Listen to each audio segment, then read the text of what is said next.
Hi YouTube. So today I'm gonna teach you guys how to make some Caldo Verde. I really recommend this recipe. I know you'll enjoy it, so give it a try. Even if you have a good recipe right now, I've made this many times before, and kids and grown-ups that usually don't like Caldo Verde or sopa de couve, they love it. So I recommend you try this at least once. So here on this pot I have boiling water that I will start my kale. I like to cook my kale separate because I don't know if you guys know this, but kale is harder to cook, and if you add salt to it, it takes longer. So I like to do it separate. So I put some water boiling, like if you were cooking pasta, and then I put some olive oil on it. I don't add anything else, and then I already prepared my kale. These are like 2 bunches of kale from the grocery store, and I'm gonna put this in the pot. Okay, so here it is. It's okay if it looks crowded because kale shrinks. So just let this boil to a desired consistency. I mean, I don't like it too cooked, but cooked enough, I guess. So I just leave it like that. I believe that was about 8 cups of kale, but like I mentioned, it will shrink. So on this other pot, I already have 1 medium onion and some garlic.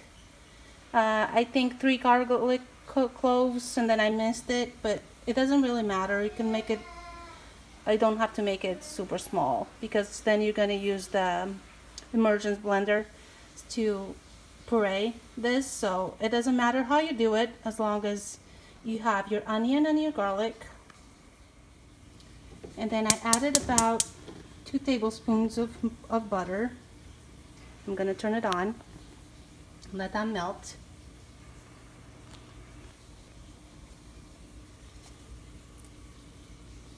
So I like to do this in a bigger pot because then I'll transfer everything to this one. I'll show you guys. So we're not dirtying a lot of dishes again. I try to be proactive on this stuff. So here I have a bigger pot and then a smaller pot, both going at the same time. I believe that the kale does cook easier that way. You just let that melt.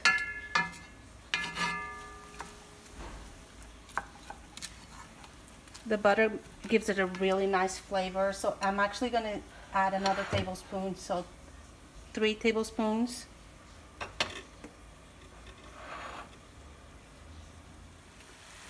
Okay, so it has started to sizzle, you can see, and now I have about 8 cups of potatoes cut in cubes and washed and everything, and I'm just going to add that. And now you mix it for a little bit. You want to do this until the potato is translucent, so a little lighter color. Also, I have to say, this pot is amazing. So this is called a Dutch oven, so it's this one. I love it. I mean, if you want durable pots, I recommend. So this might be a little bit more money, but you're not buying pots every single time. And this one actually is from Amazon, this one. And I feel like it doesn't stick, you know?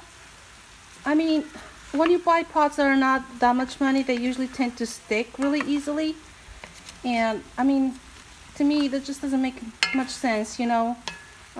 You want to be able to cook in a pot that makes your food taste better. I mean, you don't want to taste burnt.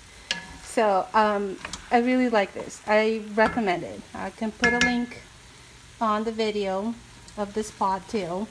I mean, this one is nice. I believe this one is a different brand. I think this one is a KitchenAid. And I also have one of the Le Creuset, I want to say, which are super nice and expensive. But you know what? I don't see a difference between them. They're all Dutch ovens, so I wouldn't necessarily buy a super expensive one.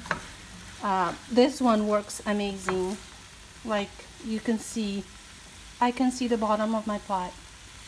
You know, this is not sticking at all. So you want to do this for a little a little bit. You don't have to always mix. And like if you had a different pot, you probably would, because it would stick to the bottom. But this one is actually amazing. So I'm just gonna leave it that for a little bit, let it do its work. And as you can see, the kale is getting there. I feel like it's so much easier for it to cook. I love it. So no, I don't add any seasonings to it, because this is not what matters. This pot is what matters. This is what's gonna have the seasoning, and then I'll transfer my kale into my soup. I'll show you guys how. See, it's not sticking to the bottom at all. I mean, I love this thing. I also wanted to mention what kind of linguiça I use for my soup. I really like this one, from Silva. I get it at Winco, sometimes Food Max. I believe Save Mart also has it. You can actually use any kind you like. I've tried the one that is a little spicy, which I do love. I think a Caldo Verde with a little kick in it actually is amazing. But you know, not a lot of kids like spicy, so this is the safest bet if you have people in your household that don't like spicy. And I use the whole package, which is 2 long sausages, and I cut them like this.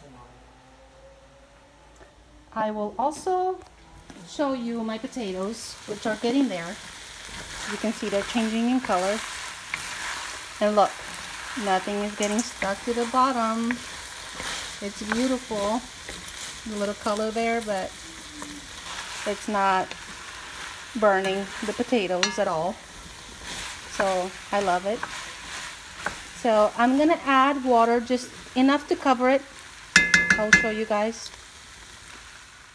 Okay, I added my water, which was about 6 cups. I have a little bit of room on top, as you can see.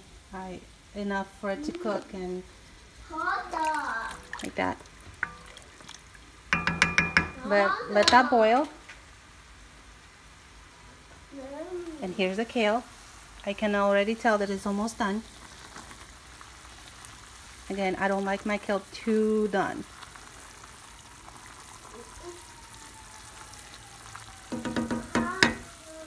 Also, I wanted to talk about this. I know a lot of you still use the cubes. I love, love, love this stuff. The roasted chicken base to me is awesome. I use it for everything basically in the house. I know if you're Portuguese, you probably do too. What I like about this is that it's organic, reduced sodium. This actually is sold at Costco. And I know all the grocery stores now carry it, but this is a big one. I mean, for someone that uses this quite often, it's probably worth it. And you can put it in the fridge and it lasts for a while. So to this pot, it says dissolve 1 teaspoon to 8 ounces. But let's see. So I have about 5 cups. So I'll use maybe 4 teaspoons of this. And then I'll come back to it. Okay, so here's the thing. I did put the 4 teaspoons of the chicken bouillon. And the reason why I didn't put the 5, and I'll explain. And I'll add just a tiny bit of salt. Not much, maybe a teaspoon of salt. You know, if you're familiar with linguiça, sometimes it can be a little salty. So I don't like to put too much seasoning yet. I wait for the end, and then I'll taste, and then I'll see if it needs more salt, or maybe even 1 more teaspoon of this. It depends. So I'll wait for the end, and I'll let you guys know how it tastes, and then you can follow the instructions. It has a nice color, so I'm just gonna cover that and let it cook. Now you want the potatoes to really cook, okay? So let's cover. I'll time it. Okay guys, this has been cooking for about 20 minutes. I'm gonna open the lid. I believe it's ready.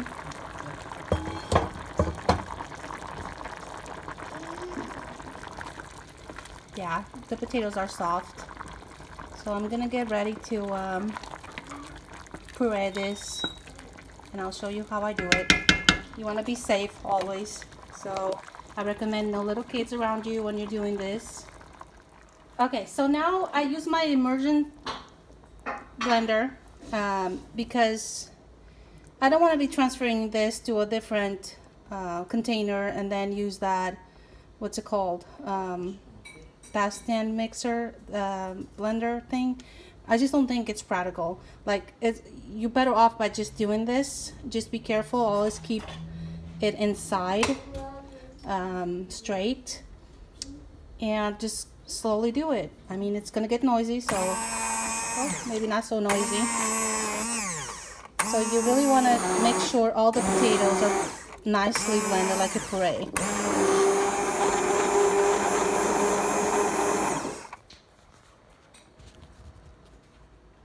Okay, so it's pretty much blended, but it's too thick. So I'm going to add water and let this boil again. Okay, so I'm going to stop blending. So I added about 4 cups of water. See how it's runny? Not too thick, not too thin. This potatoes is what gives this soup a cream texture. There's no cream or anything like that. The way I check for doneness about my kale, I've actually turned it off, is I pick up a little strand of the kale and I taste it.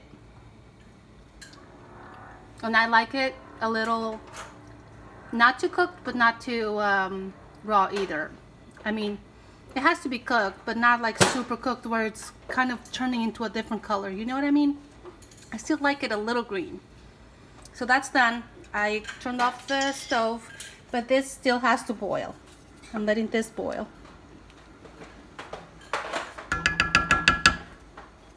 Also, I want to show you guys, I usually saute my linguiça before I add it to the soup.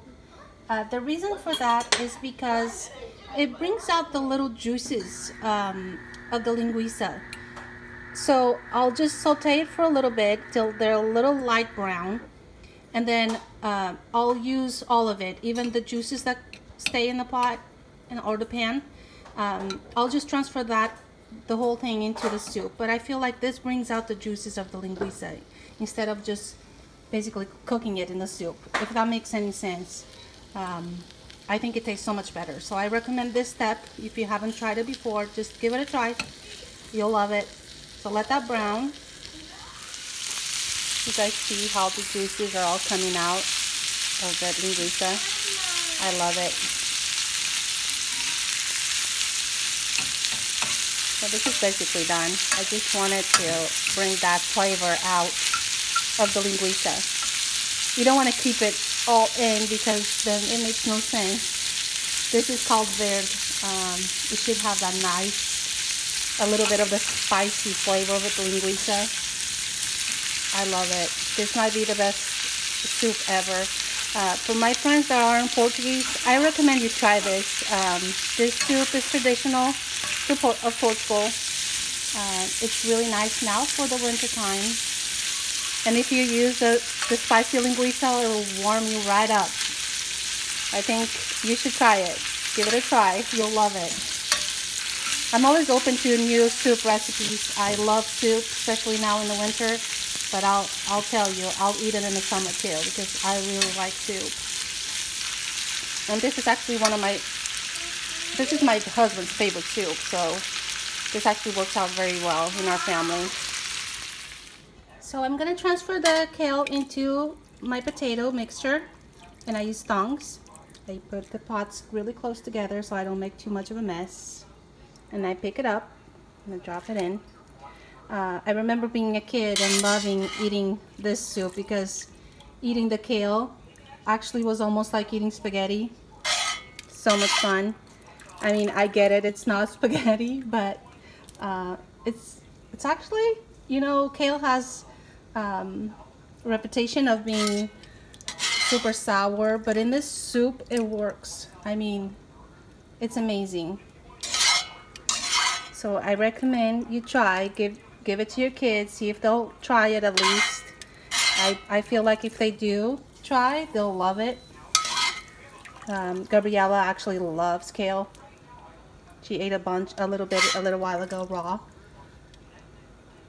I'm not surprised. I like it too. Let's do that. So you can put as much kale as you want. I mean, I know people love kale or they hate it, so it's up to you how much you add to your soup. But I recommend you add a little bit. So I'm gonna give it a quick stir.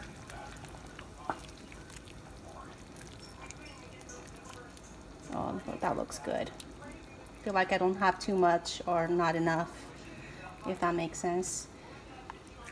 And now I'm gonna add my linguiça because I want this all to come together. So you let this boil.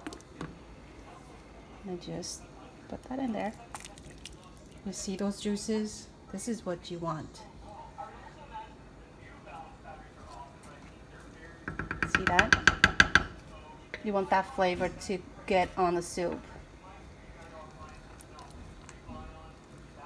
Give it a stir. Oh, this is coming out beautifully. I recommend this so much. Give this a try and let me know what you think. Please comment on my videos. I would love that. Okay, so you just let this boil just for a minute or two just to bring it together. I like to add just like maybe a teaspoon of olive oil on top to bring out all the flavors. See, I don't measure. I just go a little swirl on top. Just let it come together and you're done.